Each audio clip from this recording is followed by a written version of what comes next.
Angkatan 9 Kabupaten Sragen dari SMA Negeri 1 Sambung Macan. Saya bertindak sebagai observer pada pelatihan coaching siang hari ini dan rekan saya Bu Nurmei Melasi sebagai coach dan Ibu Lilis Wahyuni sebagai coach. Assalamualaikum warahmatullahi wabarakatuh. Perkenalkan, nama saya Nurmei Melasi, calon guru penggerak angkatan 9 dari SMK Negeri 1 Gundang, Kabupaten Sragen. Dalam kegiatan coaching ini, saya berperan menjadi coach. Assalamualaikum warahmatullahi wabarakatuh. Perkenalkan, saya Lilis Wahyuni, calon guru penggerak angkatan 9 dari Kabupaten Sragen.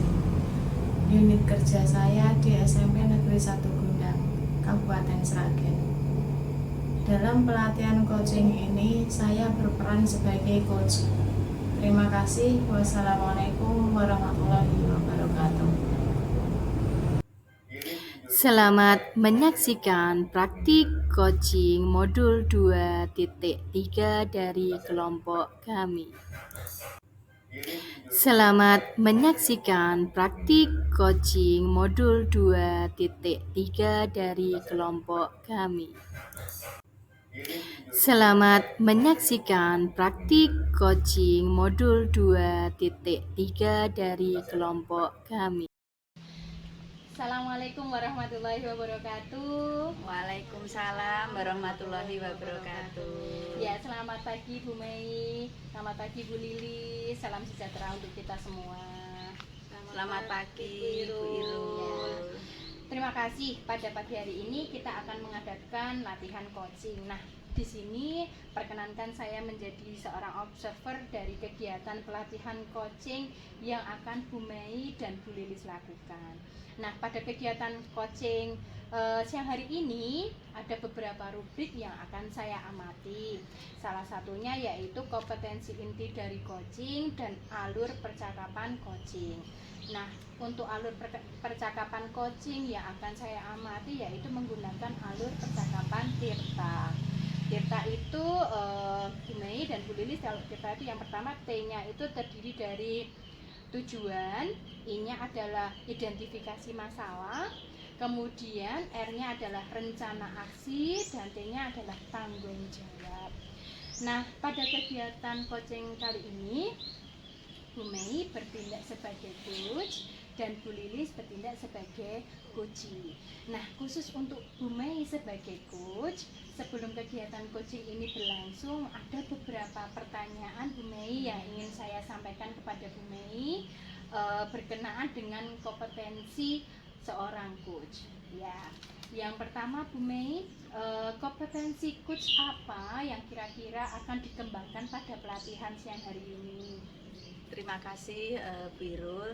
Jadi pada latihan coaching kali ini, kompetensi coaching yang ingin saya kembangkan adalah kesadaran penuh, kemudian mendengarkan aktif, dan pertanyaan yang berbobot. Ada 3 berarti ya Bu Mei. Yang pertama adalah kesadaran penuh, kemudian mendengarkan aktif, dan pertanyaan yang berbobot. Nah, kira-kira dari 3 kompetensi itu yang spesifik akan dikembangkan itu yang mana? Secara spesifik, kompetensi yang ingin saya kembangkan adalah pertanyaan yang berbobot, Bu Irul. Oke, pertanyaan yang berbobot. Nah, begitu berarti yang ketiga tadi. Nah, dari kompetensi yang ingin dikembangkan tadi, indikator ketercapaian dari tujuan pengembangan itu tadi apa kira-kira Bu Mei? Dengan pertanyaan yang berbobot, saya berharap saya bisa mengarahkan coachee untuk mendapatkan solusi, dan saya bisa menemukan coachee itu bisa menemukan ide-ide baru terhadap permasalahan yang dihadapi. Ide-ide baru. Baik, luar biasa sekali Bu Mei, semuanya sudah saya catat terkait kompetensi dan tujuan dari kompetensi yang ingin dicapai. Selanjutnya adalah langsung latihan coaching antara Bu Mei dengan Bu Lilis. Waktu saya kembalikan kepada Bu Lilis. Terima kasih. Iya. Assalamualaikum warahmatullahi wabarakatuh, Bu Mei. Waalaikumsalam warahmatullahi wabarakatuh. Boleh saya mengganggu waktunya sebentar, Bu Mei? Silahkan Bu Lilis, ada apa? Begini, Bu Mei. Saya ingin sharing dengan Bu Mei terkait permasalahan siswa kelas 12 TKR. Oh, berarti tujuan Bu Lilis ke sini akan sharing terkait permasalahan anak tersebut ya? Iya, Bu. Barangkali dengan sharing ini saya mendapatkan solusi yang terbaik atas permasalahan yang saya hadapi, Bu. Oke, kira-kira ada apa ya Bu? Permasalahannya apa? Begini Bu Mei, ada laporan dari Bapak Ibu guru itu bahwa ada satu anak kita kelas 12 TKR yang sering tidak masuk sekolah. Kami merasa kasihan, ini sudah kelas 12, sebentar lagi mau kelulusan. Kami khawatir akan mengganggu proses kelulusan anak tersebut, Ibu. Oh, begitu. Apakah Bu Lilis mengetahui mengapa anak tersebut sering tidak masuk sekolah? Setelah kami mendalami, itu ternyata anak ini sering tidak masuk karena merawat ibunya yang sedang sakit, Bu. Oh, gitu ya. Kira-kira bagaimana kondisi keluarganya Bu Lilis? Kondisi keluarganya sangat memprihatinkan, Bu. Bapaknya sudah meninggal saat anak ini kelas 3 SMP. Setahun kemudian kakaknya menyusul meninggal juga. Nah, setelah kakaknya meninggal, ibu dari anak ini mengalami sakit stroke, Ibu. Ya Allah, kasihan sekali ya Bu Lilis ya anak tersebut. Terus untuk memenuhi kebutuhan sehari-hari, anak ini dari mana Bu? Begini Bu Mei, ada laporan dari Bapak Ibu guru bahwa ada siswa dari kelas 12 TKR itu sering tidak masuk sekolah. Nah, kami merasa kasihan, ini sudah kelas 12 Bu, sebentar lagi mau kelulusan. Saya takutnya nanti mengganggu proses kelulusan anak tersebut. Gitu. Apakah Bu Lilis mengetahui mengapa anak ini sering tidak masuk sekolah? Setelah kami mendalami kasusnya, anak ini ternyata sering tidak masuk sekolah itu karena merawat ibunya yang sedang sakit, Bu. Terus bagaimana kondisi keluarganya Bu Lilis? Ibunya sakit apa? Jadi kondisi keluarganya sangat-sangat memprihatinkan, Ibu. Jadi bapaknya itu meninggal ketika dia kelas 3 SMP. Lalu 1 tahun kemudian kakaknya menyusul meninggal juga. Setelah kakaknya meninggal, mungkin karena pikiran berat, ibunya sakit stroke, tidak bisa berjalan. Ya, semua aktivitas dilakukan dengan cara tiduran saja. Ya Allah, kasihan sekali ya Bu Lilis ya. Terus untuk memenuhi kebutuhan sehari-hari Bu Lilis, anak tersebut dari mana? Untuk memenuhi kebutuhan sehari-hari, anak ini bekerja serabutan, Ibu. Apakah tidak ada sanak saudara ya Bu Lilis yang membantu anak tersebut? Ada, Bu, saudara dari ibunya. Tapi ya itu pun juga ala kadarnya. Karena kondisinya juga terbatas. Gitu ya Bu Lilis. Iya. Kemudian bagaimana dengan hasil belajar anak itu Bu Lilis? Untuk hasil belajar di semester 1 itu kurang, Bu. Karena mungkin terkendala anak ini sering tidak masuk. Yang pertama. Tapi untuk tugas dan ulangan harian anak ini sangat aktif meskipun waktunya tidak sama dengan temannya. Di situ Bu Lilis sudah komunikasi dengan wali kelas belum? Sudah, Bu. Kami sudah kolaborasi dengan wali kelas. Bahkan saya dengan wali murid sudah 3 kali mengadakan home visit. Luar biasa sekali Bu Lilis usahanya. Jadi sudah home visit, kemudian sudah komunikasi dengan anak tersebut. Nah, dari yang panjenengan lakukan itu, kesimpulan dari permasalahan itu apa Bu Lilis? Anak tersebut sering tidak masuk sekolah karena mengurus ibunya yang sedang sakit. Di sisi lain juga dia harus bekerja menghidupi dia dan ibunya. Tetapi anak ini semangat sekali untuk menyelesaikan studinya. Jadi selama ini dia sekolah mengandalkan bisa dijemput temannya, itu pun juga temannya tidak bisa setiap hari. Kalau temannya tidak jemput, anak ini jalan sejauh 2 km ke jalan raya, berharap bisa ketemu teman lain yang bisa diboncengi. Kalau tidak ada anak yang memboncengkannya, dia membantu sebagai tukang parkir di dekat jalan raya itu. Masya Allah, jadi perjuangannya sebegitunya ya Bu Lilis ya anak tersebut. Jadi anak itu sebenarnya motivasi untuk sekolah ada ya Bu Lilis? Iya, bisa Bu. Kemungkinan kalau ada kendaraan, jadi anak ini lebih leluasa bergerak untuk menyelesaikan tugas lain selain sekolah. Kira-kira di sekolahan kita Bu Lilis, ada yang bisa diberdayakan tidak ya Bu Lilis terkait kendaraan? Kita kan punya program TSM. Oh iya Bu, di TSM itu kan banyak sepeda motor yang bisa kita pinjamkan. Berarti Bu Lilis punya rencana apa?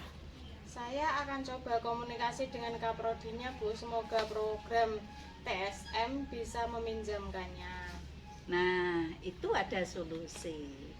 Berarti perlu juga dipikirkan Bu, meminjaminya itu seperti apa? Oh iya Bu, nanti kita pinjami sampai anak ini lulus sekolah Bu. Nah, ide bagus Bu Lilis. Kemudian ini dari sepeda motor sudah ada solusinya aja. Nah, kemudian untuk kondisi ekonomi Bu Lilis, kira-kira apakah tidak mengganggu aktivitas belajarnya itu secara dengan kondisi ekonomi anak tersebut? Nanti saya akan coba komunikasi dengan pengurus program orang tua asuh Bu. Barangkali bisa membantu, syukur-syukur bisa bantu bahan bakarnya. Dan saya juga akan minta kegiatan berbagi tiap hari Jumat anak ini diberi jatah. Nah, luar biasa Bu Lilis. Jadi untuk membantu ekonomi anak ini, Bu Lilis punya rencana akan komunikasi dengan pengurus program orang tua asuh agar dapat membantu bahan bakarnya, ngeten nggih. Oke, luar biasa. Nah, jadi ide dari Bu Lilis itu sangat menginspirasi sekali nanti. Tadi Bu Lilis katakan hasil anak ini kurang baik nggih. Nah, kira-kira strategi apa yang akan Bu Lilis lakukan terkait nilai anak itu yang sudah terlanjur tidak baik tadi di semester 1 tadi? Saya dan wali kelas akan berkomunikasi dengan Bapak Ibu guru yang mengajar di kelas tersebut bahwa anak ini kondisinya memang butuh perhatian khusus bahkan Bu, dan perlu kita bantu agar Bapak Ibu guru juga lebih sabar dan menangani anak tersebut. Kami nanti juga akan mengawal Bu terkait hasil belajar semester 1 yang belum tuntas agar anak ini mengikuti remedi sehingga nilainya bisa tuntas. Nah, oke. Sekarang dalam strategi penyelesaian Bu Lilis sudah menjabarkan rencana dan ide-idenya tadi ya. Tentunya apa yang harus Bu Lilis lakukan itu perlu komitmen dan tanggung jawab Bu Lilis. Bagaimana menurut Bu Lilis? Tentu saja Bu, saya akan berkomitmen dan tanggung jawab terhadap apa yang saya rencanakan tadi. Goalnya adalah anak ini nanti bisa lulus dari SMK ini, sehingga setelah lulus harapan kami anak ini mempunyai ijazah dan bisa mencari pekerjaan yang lebih layak agar dapat mencukupi kebutuhan hidupnya dan ibunya. Bagus sekali Bu Lilis. Kira-kira untuk menjaga komitmen yang Bu Lilis katakan tadi, Bu Lilis perlu bantuan siapa ya?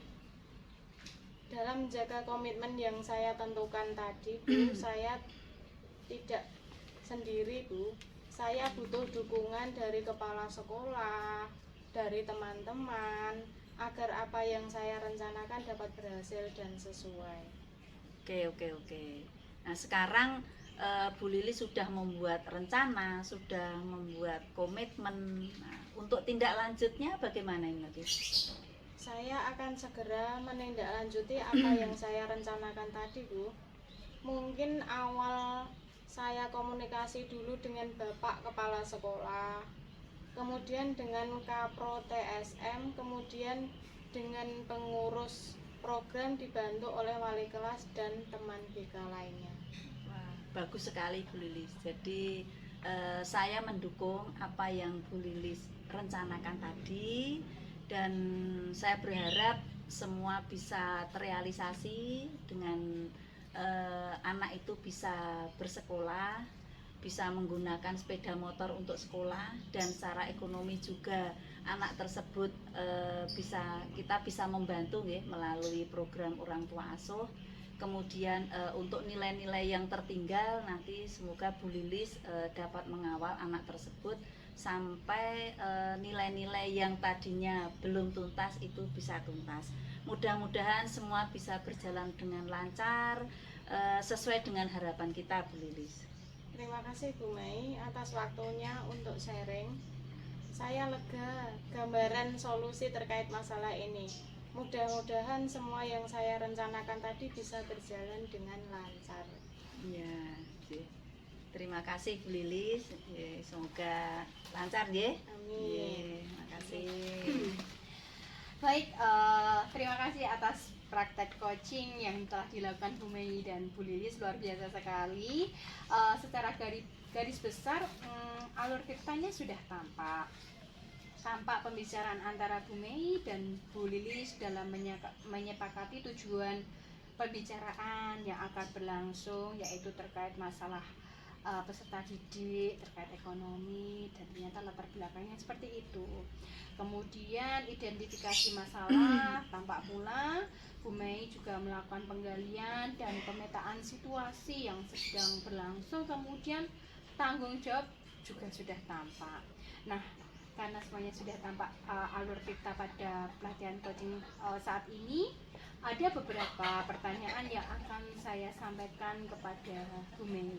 Nah, yang pertama, apa yang sudah dilakukan pada saat melakukan coaching ini yang menjadi indikator ketercapaian pengembangan yang diinginkan? Terima kasih Bu Irul. Dari kegiatan coaching yang saya lakukan, saya sudah melakukan kompetensi coaching, di mana secara spesifik saya sudah melakukan kompetensi, yaitu pertanyaan yang berbobot. Di mana dari pertanyaan yang berbobot itu harapan saya itu Bu Lilis dapat menemukan solusi dan ide-ide baru terkait permasalahan yang dihadapi oleh Bu Lilis. Mungkin seperti itu. Oke. Terima kasih Bu Mei yang luar biasa.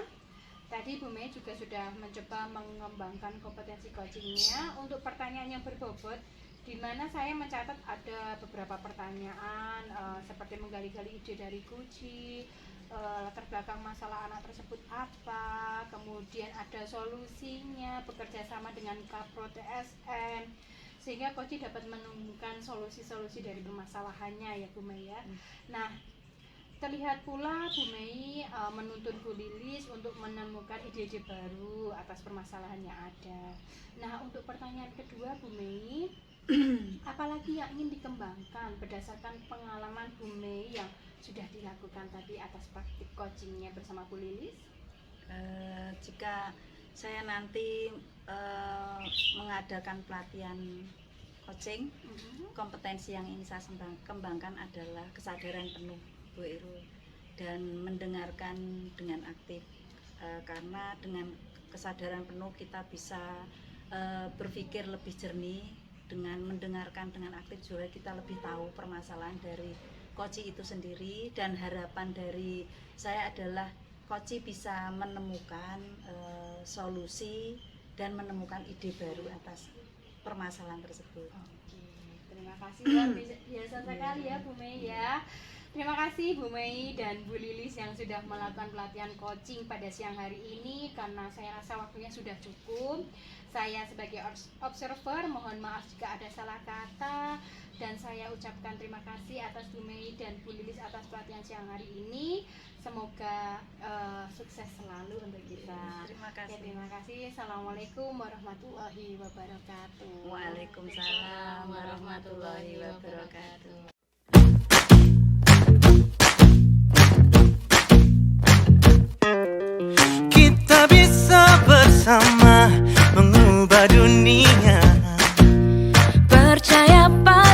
diri